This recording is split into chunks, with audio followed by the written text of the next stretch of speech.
मित्रों नमस्कार। आज हम संस्कार उपन्यास के अध्याय 6 को पढ़ेंगे। तो देखिए, अग्रहार में ही सबसे ज़्यादा उम्र की बुढ़िया थी 70 साल की लक्ष्मी देवम्मा। उसने कर्र कर्र की आवाज़ करते हुए दरवाजे को खोला और एक लंबी डकार ली। गली में निकल आई। हाथ में थामी हुई लकड़ी को टेक कर एक बार और डकार ली। रात में जब उसे नींद नहीं आती थी तो वह गली में निकल आती और 2-3 बार चक्कर काट कर आखिर में गरुड़ाचार्य के घर के सामने रुक जाती।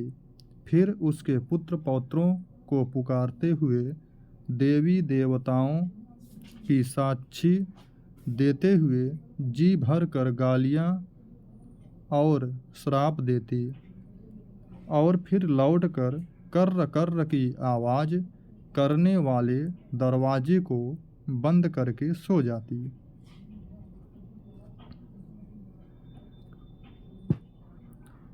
यह उसकी आदत हो चुकी है। फिर अमावस्या और पूनम की रातों को तो उसकी गालियाँ और श्राप देने की आदत शिद्दत पर आ जाती थी।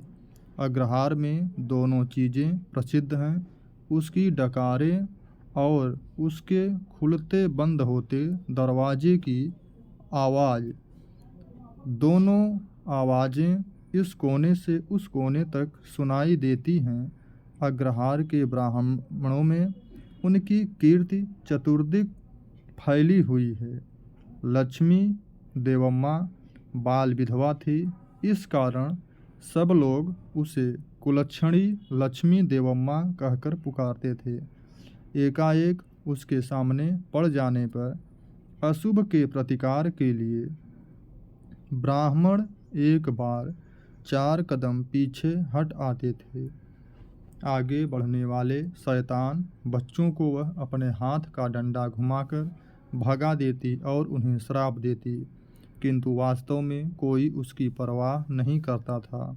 सब उसे खट्टी डकारों वाली लक्ष्मी देवम्मा कहकर पुकारते थे। यद्यपि अधपगली लक्ष्मी देवम्मा के नाम से वह ज़्यादा प्रसिद्ध थी। उसकी आपबीती भी एक पुराण के समान है। जब वह 8 साल की बच्ची थी तो उसका विवाह कर दिया गया था। 10 वर्ष की होने पर विधवा हो गई। 15 की उम्र की होने तक सास ससुर चल बसे। बुरे ग्रहों वाली कहकर अग्रहार के लोग उसकी अवज्ञा करते। 20 साल की होने से पहले ही उसके माँ बाप भी नहीं रहे। जो कुछ थोड़ी बहुत जायदाद उसके पास बची थी वह गरुड़ाचार्य के पिता ने अपनी निगरानी में ले ली। उसने बुढ़िया को बुलाकर अपने घर रख लिया। उसका तौर तरीका ऐसा ही था। नारायणप्पा के पिता ने नासमझ है कहकर उसकी जायदाद की निगरानी भी उससे हथिया ली। लक्ष्मी देवम्मा ने इसी तरह 25 बरस का जीवन उस घर में गुजारा। उसके पिता की मृत्यु पर गरुड़ाचार्य के हाथ में जायदाद की कुल देखभाल आ गई थी। गरुड़ाचार्य की पत्नी बड़ी कंजूस थी। कभी किसी को खाने के लिए पेट भर भोजन नहीं देती थी। लक्ष्मी देवम्मा और उसके बीच अक्सर झगड़ा हुआ करता और कभी कभी हाथापाई तक की नौबत भी पहुंच जाती।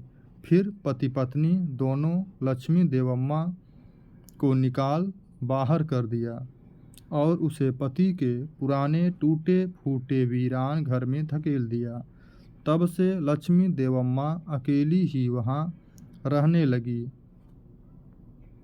लक्ष्मी देवम्मा ने प्राणेशाचार्य के पास शिकायत भी की। उन्होंने गरुण को बुलाकर बुरा भला समझाया।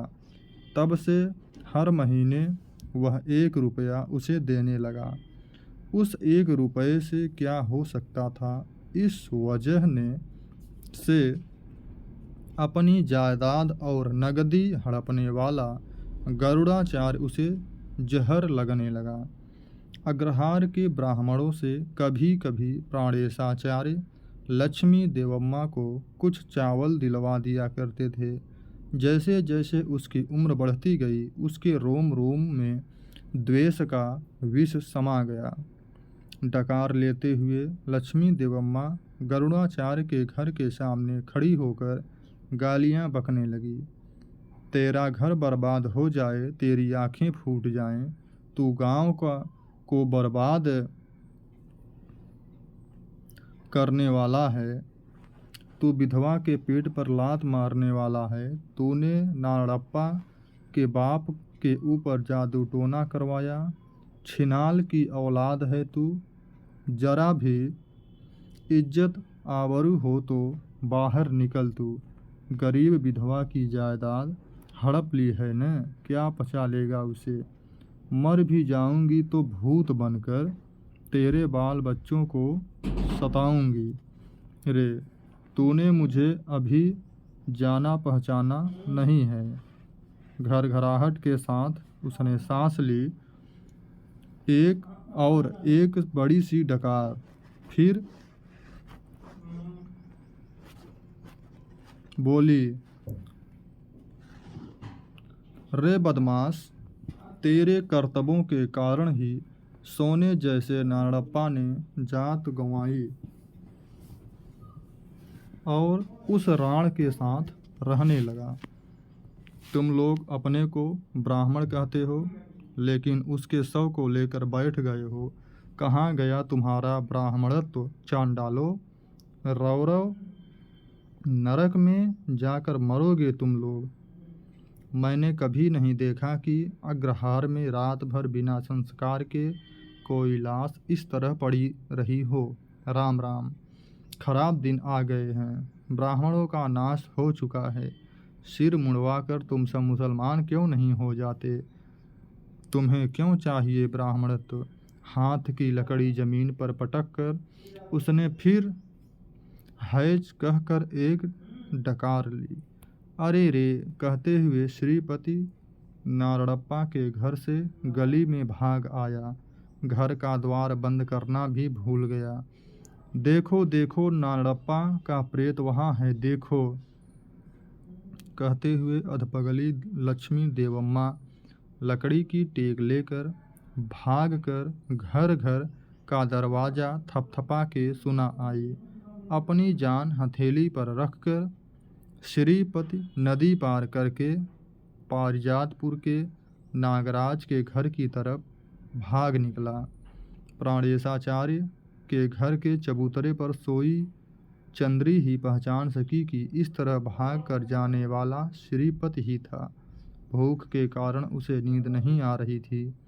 उसने कभी इस जन्म में या पहले जन्मों में एक दिन भी उपवास नहीं किया था, और न कभी वह इस प्रकार अकेली किसी घर के दालान की कड़ी जमीन पर लेटी ही थी। जब से वह अपने कुंदापुर के घर से निकली और नारड़प्पा के साथ रहने लगी थी, वह हमेशा अगरबत्तियों से सुगंधित कमरे में नरम गद्देदार बिस्तरों पर सुख से सोती रही है। वह भूख को सहन नहीं कर पा रही थी। वह उठी और पीछे के बगीचे में गई, जहाँ पकने के लिए केले रखे हुए थे। पेट भर कर खाने के बाद नदी पर जाकर उसने पानी पिया। अपने घर की ओर जाने में उसे डर लग रहा था। जब से पैदा हुई थी उसने कोई शव नहीं देखा था। नारड़प्पा के शव का संस्कार हो जाता तो उससे अपने प्रेम संबंधों को याद कर एक बार जी भर रो लेती, लेकिन अब उसके दिल में भय के अतिरिक्त और कुछ नहीं था। भय और चिंता। यदि नारड़प्पा के शव का सही रीति से संस्कार नहीं हुआ तो वह जालिम भूत प्रेत बन जाएगा। 10 वर्ष तक उसके साथ सुख से रही हूँ। उसने सोचा, अब उसके शव का संस्कार न करवा सकूँ तो मेरा मन कैसे मानेगा। यह सच है कि नारायणप्पा ने ब्राह्मणत्व तो त्याग दिया था। वह मुसलमान के साथ खाना खा पी लेता था। वह स्वयं भी तो इसी तरह खाती पीती थी। उसे इसका कोई पाप नहीं लगेगा, क्योंकि वेश्या की जीवन वृत्ति वाली स्त्री पर इन नियमों की कोई पाबंदी लागू नहीं होती। वह इन नियमों से परे है। वह हमेशा कल्याणमयी है। उसके लिए कभी वैधव्य की यातना नहीं होगी। वह सदा सुहागिन है। बहती नदी को क्या कभी पाप लग सकता है? उसका जल प्यास बुझाने के लिए, प्यासे के लिए भी ठीक है। आदमी गंदा हो तो उसकी मैल धोने के लिए भी ठीक, और उसका बहता जल भगवान के पावन अभिषेक के लिए भी ठीक है। सब किसी के लिए हमेशा, हाँ ना कभी नहीं, किसी के लिए नहीं। उसी की तरह सूखती नहीं, मुरझाती नहीं। वह तुंगा नदी की तरह है, जो कभी शुष्क नहीं होती, कभी थकती नहीं। केवल 2 बच्चे पैदा करके चुक जाती है, गाल पिचक जाते हैं, आंखें धंस जाती हैं इन ब्राह्मण स्त्रियों की। उनकी तरह उसके स्तन ढीले नहीं पड़े, लटक नहीं गए। वह न सूखने वाली चिरस्थायी, न कृश होने वाली निरंतर बहने वाली नदी है। नारायणप्पा ने 10 वर्ष के बालक की तरह उसके शरीर को कोंचा गटका था। मधु छत्ते के शहद को पीने के लिए लपकते लालची रीछ की तरह उसकी देह को चीरा फाड़ा गया था। कभी वह चिंघाड़ते हुए चीते की तरह उस पर टूट पड़ता। अब उसका संस्कार हो जाए तो बस कुंदापुर चली जाऊंगी और वहाँ जाकर जी भर रो लूँगी। संस्कार लेकिन इन ब्राह्मणों ने ही करना है। यह ठीक है कि नारायणप्पा ने ब्राह्मणत्व को त्याग दिया था, लेकिन ब्राह्मण फिर भी उससे चिपटे रहे। भयंकर क्रोधी, जिद्दी, दृढ़ संकल्प का था उसका व्यक्तित्व। बहिष्कार कर देंगे तो मुसलमान हो जाऊंगा, वह चुनौती देता था। लेकिन उसके अंतर में क्या बीत रही थी कौन कह सकता है। वह तो नहीं ही जान सकी।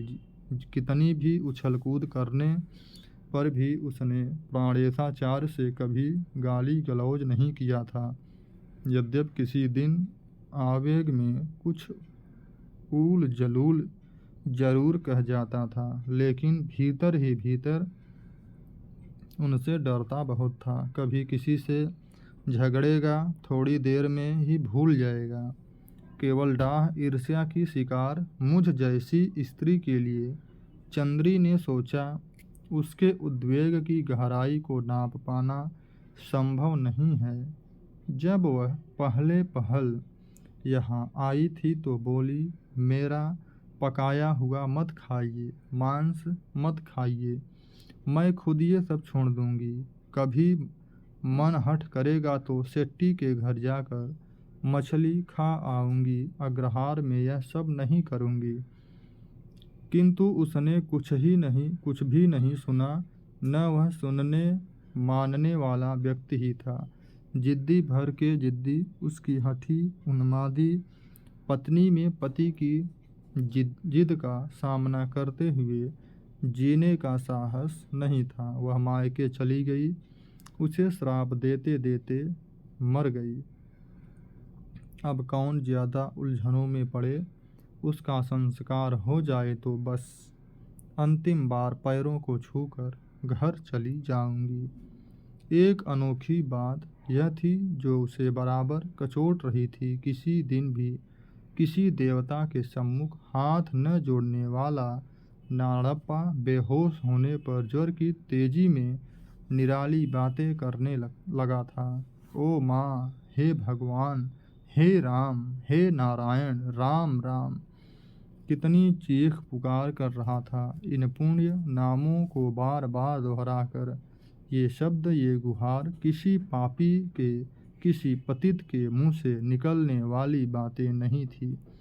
उसके भीतर गहरे में क्या कुछ और कैसे मथा जा रहा था। उसके भेद को वह नहीं पा सकी थी।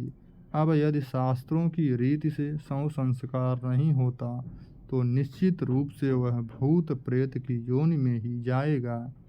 उसका नमक खाया है उसने, उस चंद्री ने। अब सब कुछ प्राणेशाचार्य पर ही निर्भर करता है। कितने सौम्य